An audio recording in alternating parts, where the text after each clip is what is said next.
एउटा आदर्श प्रधानाध्यापक कस्तो हुनुपर्छ? सुन्दा त सामान्य प्रश्न लाग्छ हैन? तर यसको जवाफले एउटा विद्यालय अनि त्यहाँ पढ्ने हजारौं विद्यार्थीको भविष्य निर्धारण गर्न सक्छ। आज हामी केही स्रोत सामग्रीको आधारमा एक असाधारण विद्यालय प्रमुखमा हुनुपर्ने गुणहरूको खाका कस्तो हुन्छ भनेर विश्लेषण गर्दैछौं। त्यसो भए यही मुख्य प्रश्नबाट सुरु गरौँ न त। आखिर एउटा विद्यालय हाँक्ने, विद्यार्थीहरूको भविष्यलाई दिशा दिने व्यक्तिमा कस्ता गुणहरू हुनुपर्छ? आउनुहोस् यी गुणहरूलाई एक एक गरी केलाएर हेरौँ।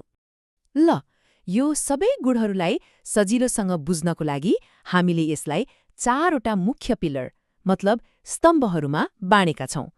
कुशल प्रशासक र व्यवस्थापक, प्रभावकारी नेता र सहजकर्ता, नैतिक पथ प्रदर्शक र चरित्रवान, अनि दूरदर्शी र आधुनिक विचारक।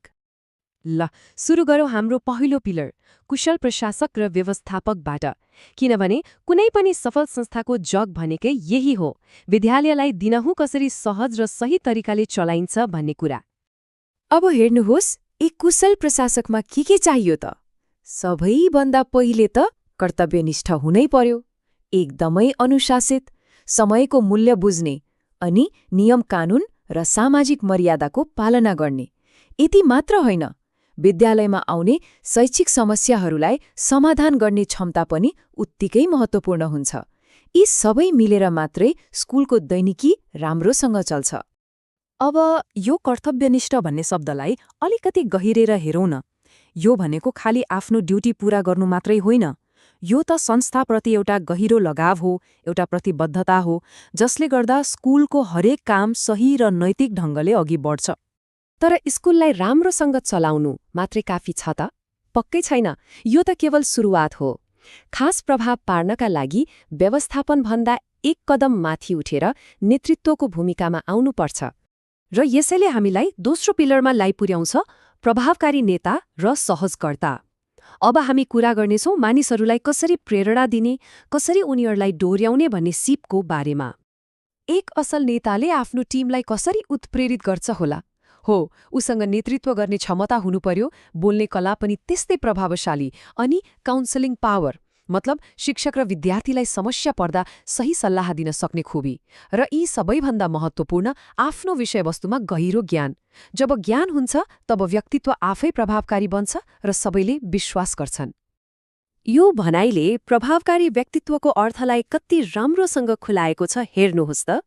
यो भनेको रवाफ देखाउनु होइन, यो त आफ्नो ज्ञान र स्पष्ट कुराकानीले अरूको सम्मान जित्ने र उनीहरूलाई काम गर्न प्रेरित गर्ने कला हो।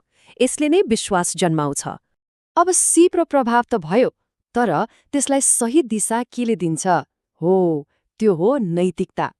त्यसैले हाम्रो तेस्रो पिलर हो नैतिक पथ प्रदर्शक र चरित्रवान। प्रधानाध्यापक भनेको त विद्यालयको नैतिक दिशा देखाउने कम्पास जस्तै हो। नेतृत्वको मुटु भनेकै चरित्र हो। नैतिकवान हुनु, राम्रो व्यवहार गर्नु र अरूको भलो चिताउने भावना, यी गुणले प्रधानाध्यापकलाई सबैको लागि रोल मोडल बनाउँछ।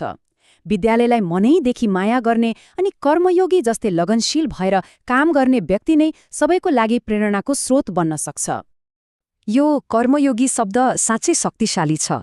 कर्मयोगी भनेको त्यो व्यक्ति हो जो आफ्नो व्यक्तिगत फाइदाको लागि होइन, तर आफ्नो काममै सन्तुष्टि खोज्छ, विद्यालयको लक्ष्य पूरा गर्न निस्वार्थ भावले सेवा गर्छ। र अब हाम्रो अन्तिम तर एकदमै महत्त्वपूर्ण पिलर, दूरदर्शी र आधुनिक विचारक। किनभने एक महान नेताले आजको दिन मात्रै हेर्दैन, उसले त आउने भोलिलाई पनि आकार दिन्छ। भविष्यका लागि विद्यालयलाई तयार पार्ने गुणहरू यही पर्छन्। भविष्यको लागि तयार विद्यालय बनाउने बाटो कस्तो हुन्छ त?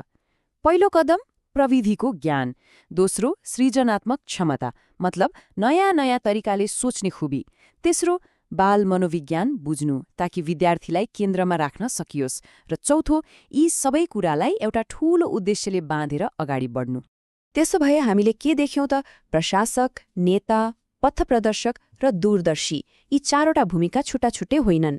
यी सबै एक आपसमा जोडिएका छन् र यी सबै मिलेर नै एक आदर्श प्रधानाध्यापकको पूर्ण तस्विर बन्छ। अब अन्त्यमा एउटा गम्भीर प्रश्नमा घोत्लियौँ। सोच्यौँ त, यदि हाम्रा हरेक विद्यालयमा यस्ता गुण भएका नेतृत्वकर्ता हुने हो भने हाम्रो शिक्षा प्रणाली कहाँ पुग्ला? यसले ल्याउने परिवर्तनको हामी सायद कल्पना पनि गर्न सक्दैनौँ।